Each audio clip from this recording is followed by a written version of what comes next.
Ah, the sweet scent of love triangles and teen angst.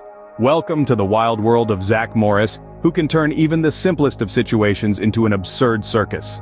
Picture this. Zack Morris and Slater, best pals, suddenly finding themselves on opposite ends of a romantic tug-of-war. The rope, a pretty new transfer student from Idaho named Joanna. You'd think, being seniors, they'd handle this like adults, right? Wrong. Enter Zack Morris, the master of mischief, who decides that the best way to win Joanna's heart is to outdo Slater in every possible way. And when I say every way, I mean every way. From trying to impress Joanna with his charm, to attempting to outshine Slater in class, to even challenging him in sports, Zack pulls out all the stops in his desperate attempt to win her over. But wait, there's more. Because in the world according to Zack, a love triangle isn't complete without a dash of deceit. So he begins to spin a web of lies about Slater to make himself look better. Unsurprisingly, this only fuels the fire of their rivalry even further. And just when you think it couldn't get any more chaotic, Zack decides to throw a few punches, because why solve your problems with words when you can use your fists, right? This, my friends, is the convoluted love triangle of Zack Morris, where friendship takes a back seat and winning the girl becomes an all-out war. But remember, this is just the beginning, so buckle up because the ride is about to get even crazier. Meanwhile, Lisa acquires a fresh problem of her own. In the midst of all the Zack Slater-Joanna love triangle drama, our fashion-forward diva Lisa finds herself smitten by a new face at Bayside. Enter Darren, a charming young lad who sweeps Lisa off her feet. But wait, there's a catch! Darren isn't exactly what Lisa had bargained for. It's all rosy and dreamy until Lisa discovers the hilarious truth. Darren, the object of her affection, is a freshman. Yep, you heard it right. High school's social ladder just took a tumble and Lisa finds herself at the bottom rung. Imagine the horror of showing up to the senior kickoff party with a freshman. It's like bringing a teddy bear to a black tie event. The realization hits Lisa like a ton of bricks, and her embarrassment is as palpable as the tension between Zack and Slater. But let's give it to Lisa. She tries to handle the situation with as much grace as she can muster. After all, she's a senior, and seniors don't sweat the small stuff, right? Wrong. The small stuff is precisely what seniors sweat over. What follows is a series of comical attempts by Lisa to navigate this awkward situation. There's denial, there's acceptance, and then there's the inevitable "what was I thinking" moment. It's like watching a sitcom within a sitcom, and we can't help but laugh at the absurdity of it all. Poor Lisa, if only she had a freshman detector. And in the middle of all this, Mr. Belding attempts to change his image with a wig. Yes, you heard it right, folks. Belding, the beacon of maturity and wisdom at Bayside, decides to give vanity a whirl. It's a hairy situation, to say the least. In a bid to look younger, Belding dons a wig that's as convincing as a porcupine on a bald eagle. Let's just say, it's not fooling anyone. The students of Bayside, ever the observant bunch, spot the difference faster than Screech can say zoinks. Their reactions range from amusement to sheer disbelief. It's like watching a pack of hyenas spot a lion in a tutu. Belding, oblivious to the laughter echoing through the halls, struts around campus, basking in his newfound youth. He's as proud as a peacock, unaware that he's more of a turkey. The wig, which looks like it was stolen from a discount Halloween store, becomes the talk of the school. Even Zack and Slater's love triangle takes a back seat to Belding's hair-raising caper. The irony is, while Belding's trying to look younger, he just ends up looking, well, sillier. It's a classic case of the grass is always greener on the other side. Or in this case, the hair is always thicker on the other head. But hey, we can't fault him for trying. After all, aren't we all just looking for a little change now and then? Mr. Belding, we love you, but maybe leave the hair to the experts. Back to our love triangle, where Zack and Slater decide to duke it out. Now, things really start to heat up. The scene unfolds with Zack and Slater, two supposed best friends, throwing caution to the wind and their friendship to the dogs. Over what, you may ask?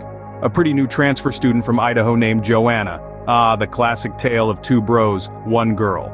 You'd think these two would have the maturity to talk things out, maybe even let Joanna decide who she'd prefer to go to the seniors dance with. But no, that would be too easy, too sensible. Instead, they choose the path most trodden by testosterone-fueled teenagers, a good old fistfight. It's like watching a sitcom version of a Wild West showdown, minus the tumbleweed and cool cowboy hats. They're throwing punches like they're competing for the heavyweight title, not a date to the dance. It's a wonder how Joanna didn't just pack her bags and head back to Idaho. And the outcome? Well, let's just say it wasn't quite the victory either of them had envisioned.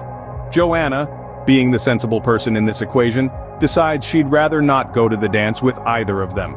Who'd have thought, right?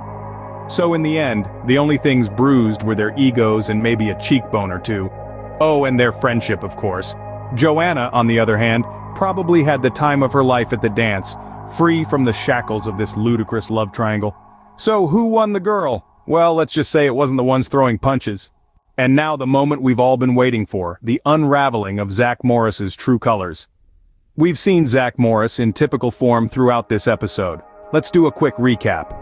He jeopardized his friendship with Slater for a girl, Joanna, who was new to Bayside. Instead of having a mature conversation about their feelings, Zack preferred to turn it into a competition. A competition that, by the way, ended in physical blows. Talk about setting an example. But let's not forget his manipulative charm. Zack knew exactly how to play the field, trying to sway Joanna with his irresistible charm and killer smile. It's all a part of his grand plan, folks. Zack Morris doesn't play fair. He plays to win, regardless of who gets hurt in the process. Now let's talk about respect. Zack Morris and respect go together like oil and water. They simply don't mix. He consistently disrespects his friends, his teachers, and any semblance of rules or standards. Remember when he shamelessly cheated in the Battle of the Sexes competition? Classic Zack Morris, always ready to throw integrity out of the window for his own gain. And let's not forget his overall terrible behavior. From starting a gender war to using a dead man's charity for his own selfish needs, Zack Morris is the epitome of trash. He's the mastermind of chaos, the king of manipulation, and the prince of poor decisions. But what's most tragic is that Zack never seems to learn from his mistakes. He continues on his destructive path, leaving a trail of havoc in his wake. It's a cycle of selfishness and disregard that paints a clear picture of who Zack Morris really is. So there you have it, folks. Another episode, another disaster. Remember, Zack Morris is trash. So, what's the takeaway from this absurd episode? Well, pull up a chair, my friends, and let's take a moment to dissect the life lessons served up Bayside High style. First up, we have the timeless classic, don't let a pretty face come between you and your best bud.